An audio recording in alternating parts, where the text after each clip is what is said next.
साल 2026 में PNB one app का नया वर्जन हमारे सामने है और इसमें काफ़ी सारे टॉपिक्स पर कन्फ्यूजन अभी भी बना हुआ है। जैसे कि एक कमेंट बार बार देखने को मिल रहा है कि सुकन्या समृद्धि योजना, ये अकाउंट कहाँ चला गया। पहले तो ये अकाउंट हमें बाकी अकाउंट के साथ, जैसे कि हमारा एफडी आरडी, उन सारे अकाउंट के साथ ये अकाउंट भी शो हो जाता था कि सुकन्या समृद्धि अकाउंट है, पीपीएफ अकाउंट है, ये सभी अकाउंट हमें एक साथ दिखा देते थे। लेकिन नए वर्जन में थोड़ा सा प्रोसेस चेंज हुआ है, डिज़ाइन, ऐप का डिज़ाइन भी चेंज हुआ है और कुछ ऑप्शन भी चेंज हुए हैं। तो आज हम देखेंगे कि सुकन्या समृद्धि अकाउंट और पीपीएफ अकाउंट, ये दोनों एक जैसे ही हैं, तो इन दोनों अकाउंट को हम कैसे देखेंगे, अकाउंट डिटेल्स हम कैसे देखेंगे, स्टेटमेंट कैसे डाउनलोड करेंगे, और अगर सुकन्या समृद्धि अकाउंट में या पीपीएफ अकाउंट में पैसा भेजना है, पैसा ट्रांसफ़र करना है सेविंग्स से, हमारे सेविंग्स अकाउंट से, तो उसका प्रोसेस क्या है, ये सारा कुछ हम आज के वीडियो में देखेंगे। तो चलिए सीधे मोबाइल स्क्रीन पर चलते हैं और देखते हैं ये सारे डिटेल्स। सबसे पहले तो पीएनबी वन ऐप को हम ओपन कर लेते हैं।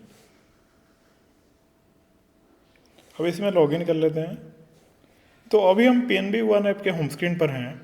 इसमें व्यू ऑल अकाउंट्स में जैसे ही हम जाएंगे तो उसमें हमें हर तरह के अकाउंट शो हो जाते हैं। जैसे कि ऊपर में अगर थोड़ा सा इसको स्क्रॉल करता हूँ तो देखिए दिखा रहा है डिपॉजिट्स 4, यानी कि डिपॉजिट अकाउंट, एफडी अकाउंट है और क्रेडिट कार्ड है, प्रीपेड कार्ड है, वो सारा कुछ हम यहाँ से देख सकते हैं, कंट्रोल कर सकते हैं। लेकिन पहले के वर्जन में यहाँ पर पीपीएफ और सुकन्या समृद्धि का अकाउंट भी दिखाता था। ये नए वर्जन में अभी ये हमारे लिए अवेलेबल नहीं है। तो दोबारा से होम पर चलते हैं और होम स्क्रीन पर हम थोड़ा नीचे स्क्रॉल करेंगे तो यहाँ पर हमारे पास इन्वेस्ट और अप्लाई का ऑप्शन है। इसको व्यू मोर कर लेते हैं। तो जैसा कि हमारे सामने है कि पीपीएफ अकाउंट है, उसके बाद सुकन्या समृद्धि अकाउंट भी है। ये दोनों अकाउंट सभी आपको इन्वेस्ट सेक्शन में देखने को मिलेंगे। इसको आप व्यू मोर करेंगे तो सारे ऑप्शन आपके लिए खुल जाएंगे। तो पीपीएफ अकाउंट को सबसे पहले देख लेते हैं कि इसमें हमारे लिए कौन कौन से ऑप्शंस हैं। अब देखिए, क्योंकि पहले से पीपीएफ अकाउंट लिंक्ड है तो यहाँ पर डायरेक्टली ये शो कर रहा है। और अगर आपने पहले से लिंक नहीं कराया हुआ है तो लिंक पीपीएफ करके इसको आप यहाँ पर लिंक कर सकते हैं। तो व्यू डिटेल्स हम करके देखते हैं। यहाँ पर बहुत सारे पार्ट्स मैंने ब्लर कर दिए हैं सिक्योरिटी रीजंस की वजह से, लेकिन आप अपना पीपीएफ अकाउंट यहाँ पर पूरी तरह से इस तरह से देख सकते हैं। रीसेंट ट्रांजैक्शन वगैरह यहाँ पर दिखा रहा है। और पीपीएफ डिटेल्स में अगर हम जाएंगे तो अकाउंट के सारे डिटेल आपको शो हो जाएंगे, जैसे कि अकाउंट कब ओपन हुआ है, कौन से ब्रांच में है, पूरा अकाउंट नंबर क्या है, नॉमिनी कौन है, वो सारा डिटेल आप देख सकते हैं। रिसेंट ट्रांजैक्शन में हमारे सामने ट्रांजैक्शन वगैरह दिखा रहे हैं। और थोड़ा सा हम नीचे इस तरह से चलेंगे तो गेट स्टेटमेंट का ऑप्शन है। इसको एक बार हम ज़रूर ट्राई कर लेते हैं। गेट स्टेटमेंट अगर मैं करता हूँ तो हमारे सामने देखिए ऑप्शन है कि हम लास्ट वीक का देखना चाहेंगे, लास्ट मंथ का देखना चाहेंगे, या कस्टम डेट रेंज के हिसाब से देखना चाहेंगे। तो कस्टम डेट रेंज को जैसे मैं सेलेक्ट कर लूँगा तो मैक्सिमम 1 साल का हम स्टेटमेंट डाउनलोड कर सकते हैं एक बार में। तो अभी यहाँ पर एक डेट दिया हुआ है 15 फरवरी से लेकर 14 फरवरी 2026 तक। लेकिन मान लीजिए मुझे 2025 का 1 साल का चाहिए अकाउंट स्टेटमेंट, तो मैं क्या करूँगा, इसको 1 जनवरी 2025 से लेकर, ये जस्ट मैं आपको एग्जांपल बता रहा हूँ, 1 जनवरी 2025 से लेकर मैं टू डेट में क्या करूँगा, 31 दिसंबर 2025 तक मुझे स्टेटमेंट देखना है। तो इस तरह से मैं इसको सेलेक्ट करूँगा और इसको व्यू ट्रांजैक्शन कर लूँगा।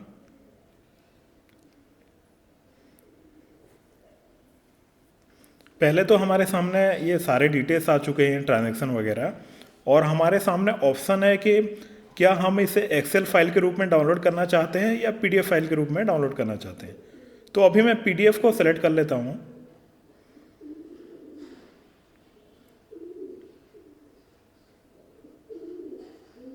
देखिए अकाउंट स्टेटमेंट डाउनलोड हो चुका है और इसका एक पासवर्ड है। पासवर्ड क्या है, यहाँ पर हमने पीपीएफ अकाउंट का स्टेटमेंट डाउनलोड किया है तो पीपीएफ अकाउंट नंबर पूरा आपको यहाँ पर डालना होगा, 20 डिजिट्स का पूरा नंबर आपको डालना होगा, तब ये ओपन होगा स्टेटमेंट।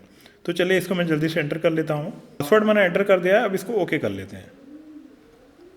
तो इस तरह से आप अपना अकाउंट स्टेटमेंट बड़ी ही आसानी से डाउनलोड कर सकते हैं। और चलिए इसको बैक कर लेते हैं और क्या क्या फ़ीचर हमारे लिए अवेलेबल है उसको भी हम देख लेते हैं। ये जो आपके मोबाइल के फाइल मैनेजर में आप जाएंगे तो डाउनलोड सेक्शन में आपको ये स्टेटमेंट मिल जाएगा। इसको होम पर दोबारा नहीं, होम नहीं, बैक करेंगे इसको हम। अब ऐड फंड्स का एक ऑप्शन है। अगर आपको पीपीएफ अकाउंट में पैसा ट्रांसफ़र करना रहेगा तो कैसे करेंगे, पूरा प्रोसेस क्या है एक बार देख लेते हैं। ऐड फंड को मैं सेलेक्ट कर लेता हूँ। देखिए ऊपर लिखा हुआ है कि ट्रांसफ़र फ्रॉम, कौन से अकाउंट से ये पैसा आपका डेबिट होगा, उसमें अभी कितना बैलेंस है, वो सब कुछ आपको दिखा देगा। और कौन से अकाउंट में पैसा जा रहा है वो भी आपको शो हो जाएगा।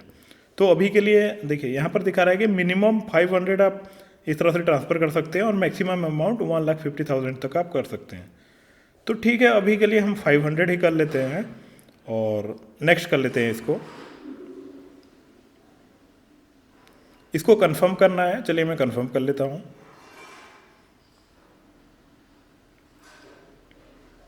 टिपिन ऐप का ट्रांजैक्शन पिन यहाँ पर एंटर करना पड़ेगा, तो जल्दी से मैं इसको एंटर कर लेता हूँ।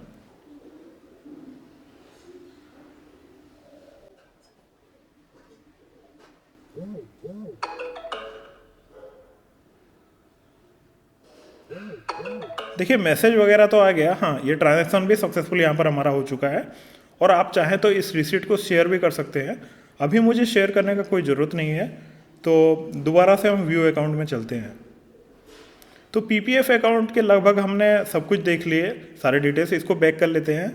और सुकन्या समृद्धि अकाउंट भी इसी तरह से है। सुकन्या समृद्धि अकाउंट को मैं ओपन कर लेता हूँ और यहाँ पर लिंक्ड एसएसए अकाउंट दिखा रहा है। इसको जैसे मैं ओपन करूँगा तो ऐड फंड का ऑप्शन है, रिसेंट ट्रांजैक्शन स्टेटमेंट जिस तरह से हमने डाउनलोड किया था, रिसेंट ट्रांजैक्शन है। और इसको थोड़ा नीचे स्क्रॉल करेंगे तो गेट स्टेटमेंट है। देखिए गेट स्टेटमेंट में ये थोड़ा सा अलग स्क्रीन हमारे सामने आया है। यहाँ पर हम इसको देखिए, यहाँ पर टैप करने पर ये सुकन्या समृद्धि अकाउंट का क्या हो रहा है कि इसमें टैप करने पर हमारे सामने ऑप्शन आ रहा है कि डेट रेंज हम सेलेक्ट कर सकते हैं। तो अभी जो मैंने पीपीएफ अकाउंट के लिए किया था उसी तरह से इसको भी करके देख लेते हैं सुकन्या समृद्धि अकाउंट के, कि 1 जनवरी 2025 से लेकर 31 दिसंबर 2025 तक हम स्टेटमेंट डाउनलोड कर लेते हैं। और इसको मैं सेलेक्ट कर लेता हूँ, व्यू ट्रांजैक्शन कर लेते हैं। देखिए ट्रांजैक्शन हमारे सामने आ चुके हैं। अब यहाँ पर पता नहीं क्यों ये एक्सेल वाला ऑप्शन तो अभी नहीं दिखा रहा है, पीडीएफ का ऑप्शन है। इसको मैं डाउनलोड कर लेता हूँ। देखिए पीडीएफ फाइल डाउनलोड हो गया, मैं पासवर्ड इसमें डाल के देखता हूँ। तो इस तरह से अकाउंट स्टेटमेंट हम बहुत ही आसानी से डाउनलोड कर सकते हैं। अब इसको बैक कर लेते हैं, बैक, इसको भी बैक कर लेते हैं। तो अकाउंट स्टेटमेंट डाउनलोड करना तो आसान है, ये तो हमने देख लिया।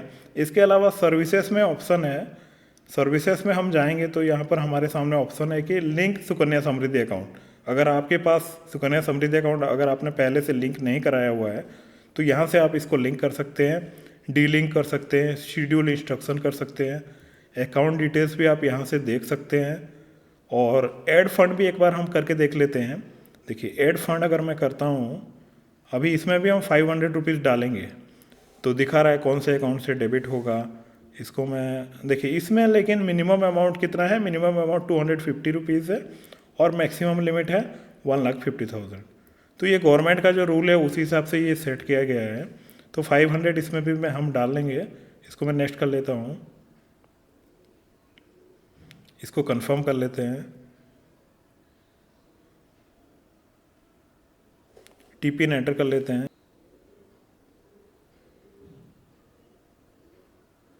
देखिए हमारा ट्रांजैक्शन यहाँ पर सक्सेसफुल हो गया और मैसेज वगैरह भी यहाँ पर एसएमएस वगैरह भी आ गए हैं। ठीक है, ये सब तो हमने देख लिया। अब इसको हम पीछे चलते हैं, न्यू ट्रांजैक्शन कर लेते हैं।